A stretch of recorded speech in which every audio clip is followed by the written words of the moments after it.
about 18 days away from WrestleMania, and Triple H is getting more desperate than ever. Bringing back John Cena only a few months from his retirement announcement. Ticket prices getting low and being discounted. If you're looking for a bunch of exhibition matches and no storylines, well, you're in luck at WrestleMania 40. Snooze. All of that. What's his favorite question? Does it feel like WrestleMania season yet? I don't know. You tell me, does Gunther and Seth Rollins have a storyline for their match in a few weeks? Does Royce Keys have any use for his WWE contract? Can LA Knight walk 12 steps without tripping over his own feet? They're all probably the same answer. Triple H has officially hit desperation mode, and it's obvious the second John Cena announced he was going to be the host of WrestleMania 40. Snooze. WWE spent all of 2025 milking John Cena for everything they could on his retirement run. Merchandise, memorabilia, meet and greets, appearances, autographs, the whole nine. They even had him contradict himself at the end of his career by using his never give up slogan and making a mockery out of it by having him give up with a smile on his face. Man, they milked him like a cow to the point you couldn't even tell it was a cow anymore. It started looking like an I don't know, it started looking like a Dalmatian. And you think that would be enough, but of course it wasn't. They couldn't let one WrestleMania go by without John Cena. Bro, retirement turned out to be a round trip.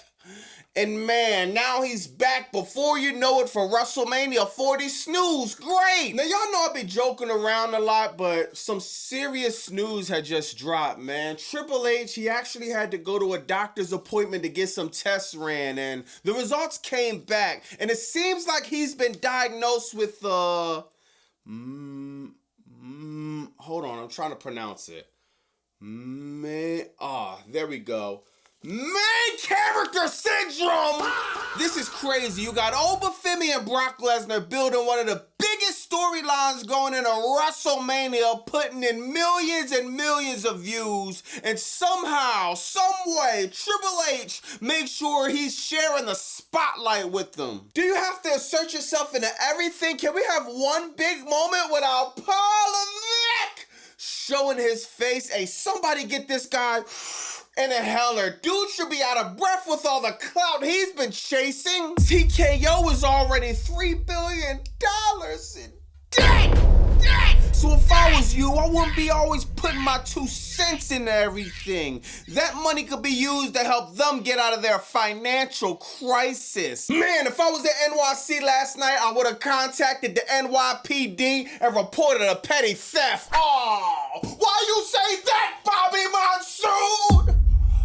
Because Triple H is moving like a criminal. He always finds a way to steal the spotlight. And I'm sick of it. It's not right. Before Raw went off the air, we got to see some superstars walk in the building. We had our show Speed coming through. We had the Masked Man. Everybody thought that was Braun Breaker the whole time. He ain't even show up to the show. And last but not least, we had Royce Keys. Now, when I seen Royce Keys, I got excited, man. I thought this was the time, dog. I was on the edge of my seat and I was waiting and waiting and waiting! And what made it worse is WWE confirmed that the qualifying matches for the Intercontinental title happened on Main Event, and I'm like, what? This guy has more matches on Main Event than all 5 of these other guys combined. Man, what was the point of flying Royce Keys all the way to New York City? What did you want him to do? Go check out the Statue of Liberty? What did you want him to do? Go hit a bodega and try one of them chopped cheeses? What did you want him to do? Go visit the Empire State Building? Man, they flew bro all the way to the Big Apple just to come to catering and hand out apple slices. No, they flew bro all the way to the city that never sleeps just so he could get slept on. No, they brought bro all the way to the city of big dreams just to deliver a nightmare.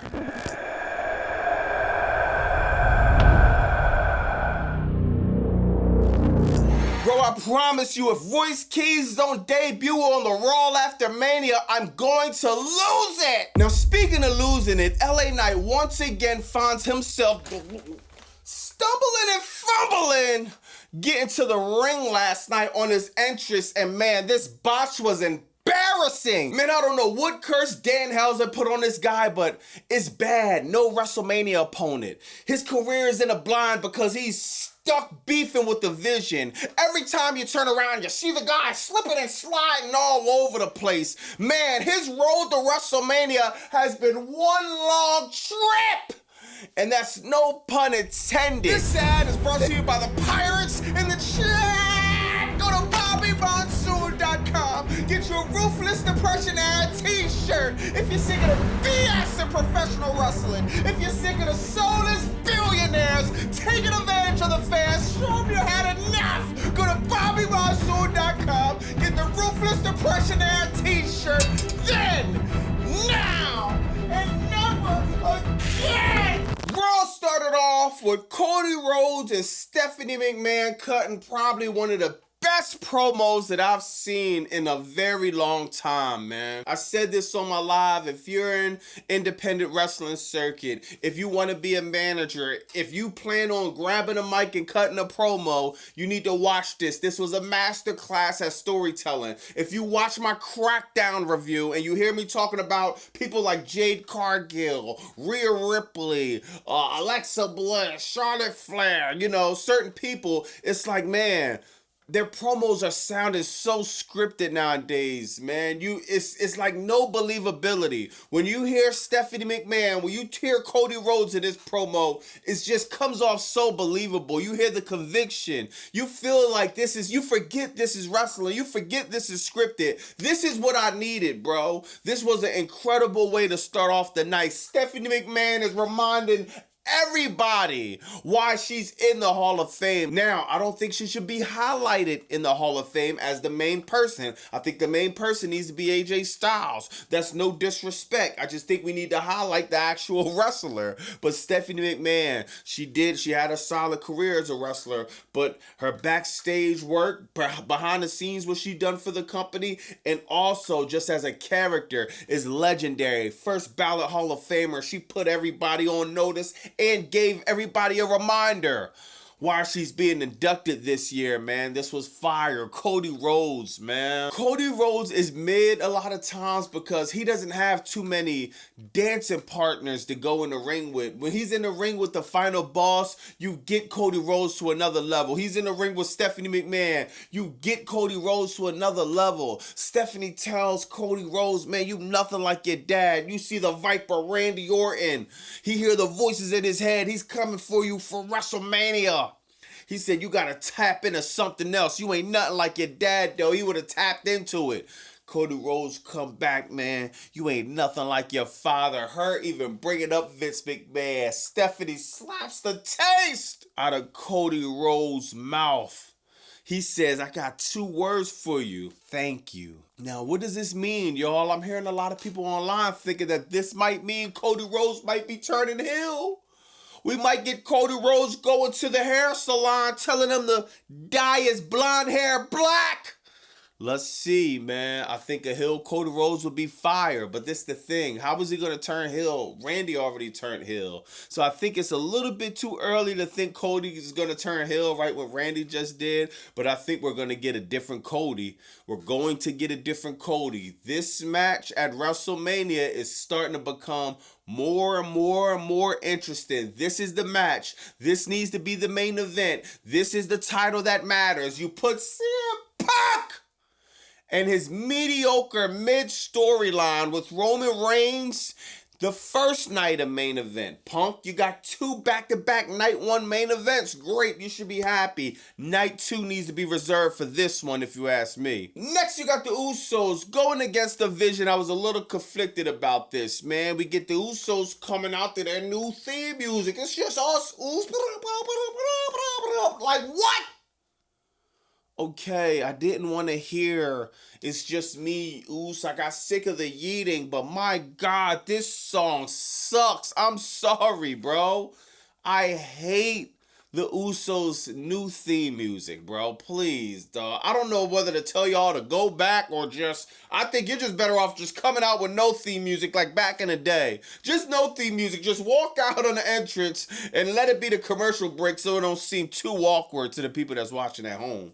But man, horrible theme music by the Usos, man. Hopefully they change that. I don't know who heard that and thought that was going to go over. The crowd started actually booing the theme song as soon as they heard it, man. You can't do that in New York City. But they go against the Vision. This was a cool street fight match, man. LA Knight, for some reason, on commentary or ringside, whatever he was doing, I don't know why Paul Levesque can't think of nothing for LA Knight outside of beefing with the Vision. Like there's not a Royce Keys in the back. Like there's not who else? A Gunther in the back. There's no Seth Rollins in the back. Dog, why didn't we get LA Knight versus Seth Rollins? That actually made sense.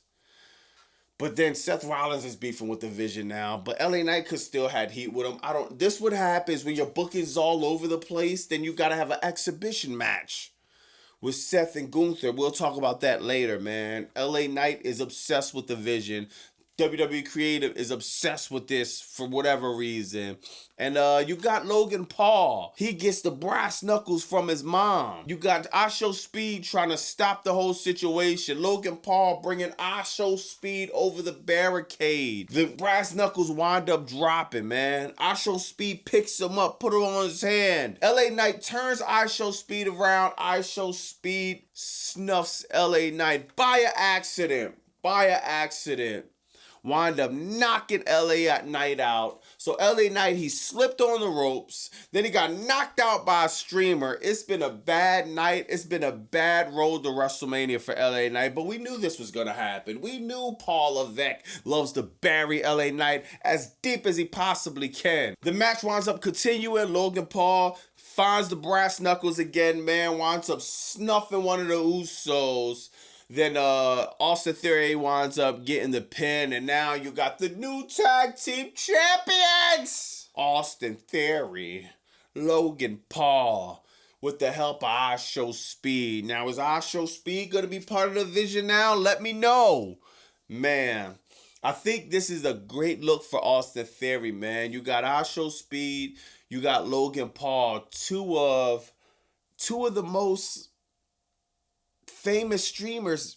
If you got 5 streamers or 5 internet personalities, that's the biggest right now. A lot of people will say Logan Paul. A lot of people will say Asho Speed. For Austin Theory to be next to these guys on the cusp of WrestleMania, that's nothing but good, man. Of course, he's going to be the one to probably do the job. He's going to be the one to do whatever he has to do the dirty work. But still, man, in the long run, this is good. And this is actually something to build on from Austin Theory. We haven't seen Austin Theory in this position with the spotlight on him in a very, very long time. So let's see if WWE could take advantage of this. Next, you got the greatest Royal Rumble winner of all time, Liv Morgan versus Stephanie Valkyrie in a little promo segment. They wind up rumbling.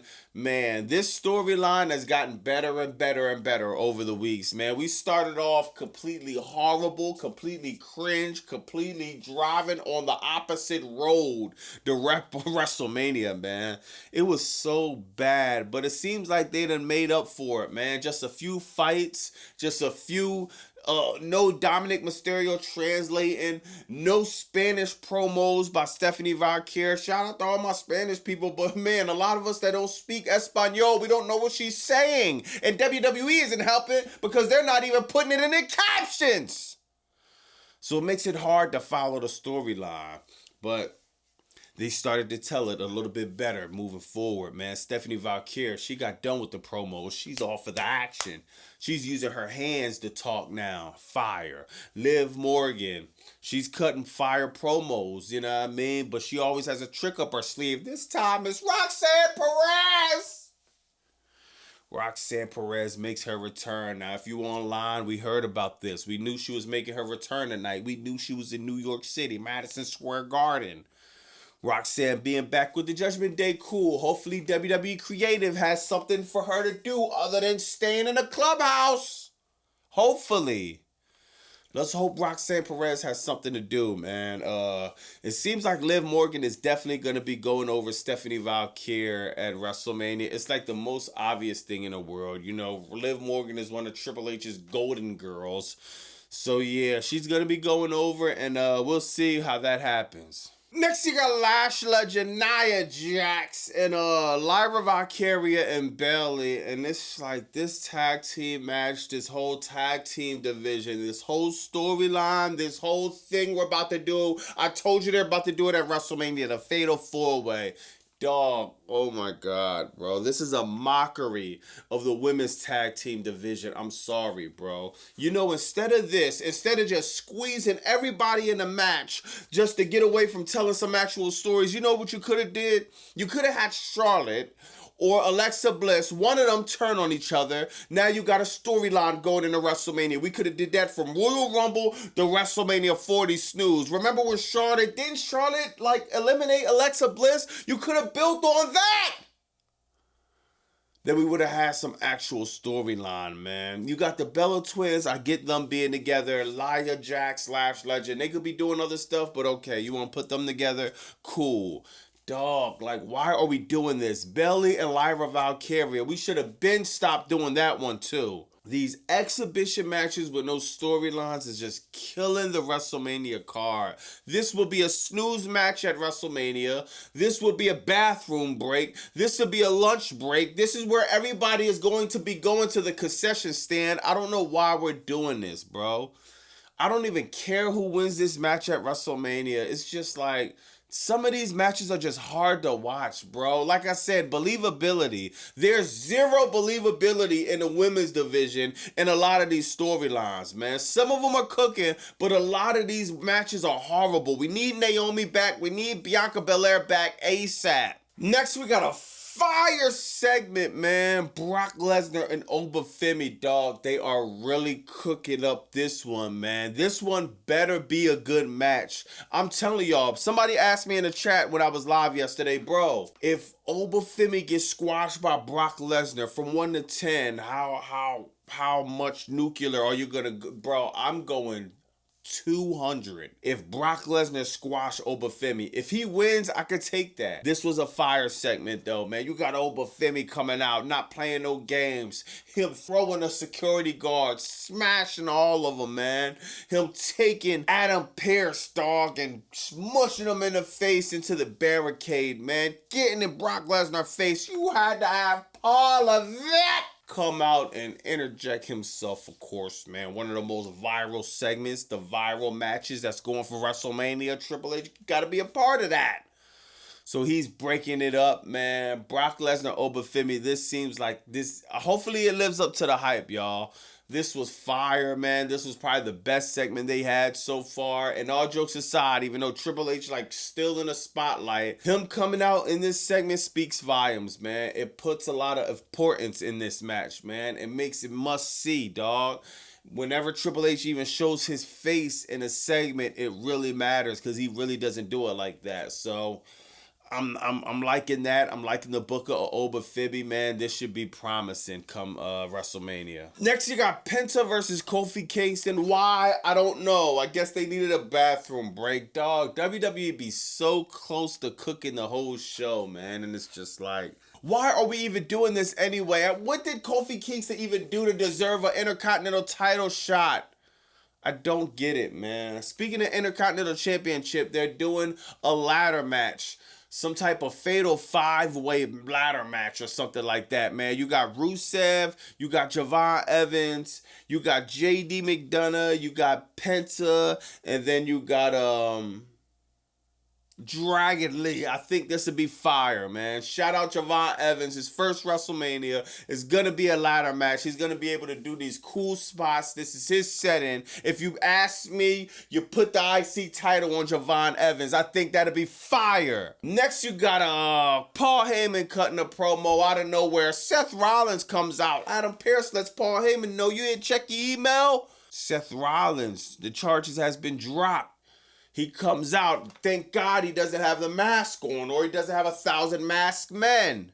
But he comes out with a chair, hits Paul Heyman with a chair. Then out of nowhere, Gunther comes out and starts choking Seth Rollins and pointing at the WrestleMania sign. Then this where I got annoyed at, bro. Like, what?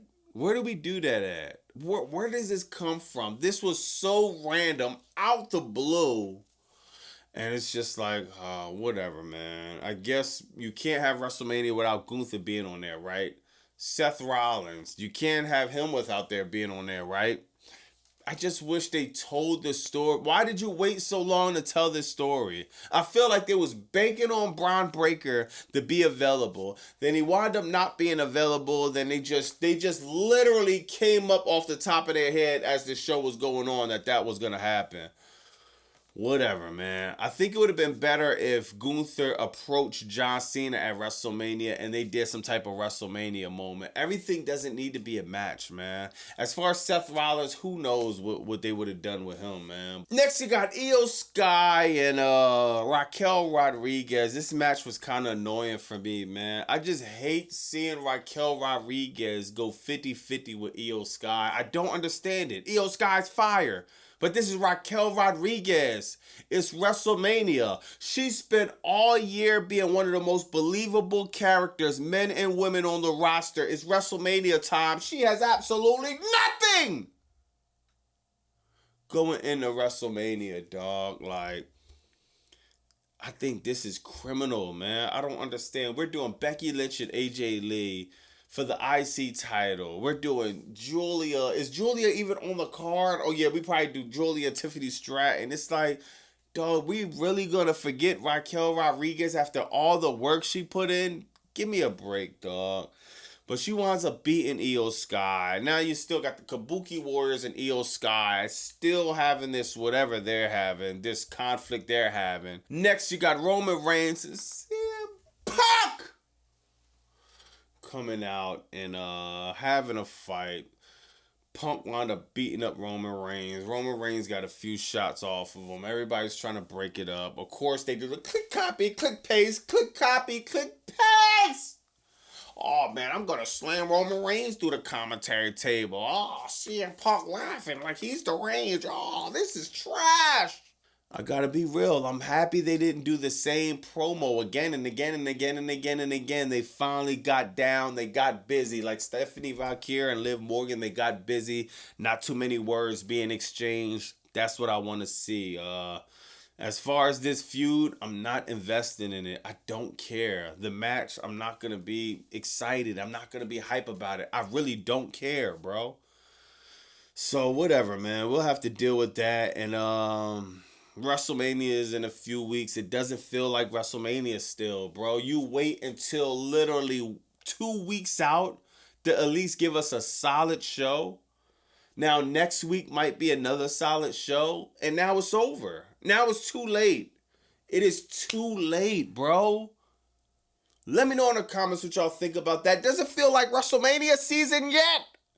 What do you think about John Cena hosting WrestleMania season? What do you think about Triple H interjecting himself in Obafemi, Brock Lesnar? Do you think Obafemi's going to get squashed by Brock?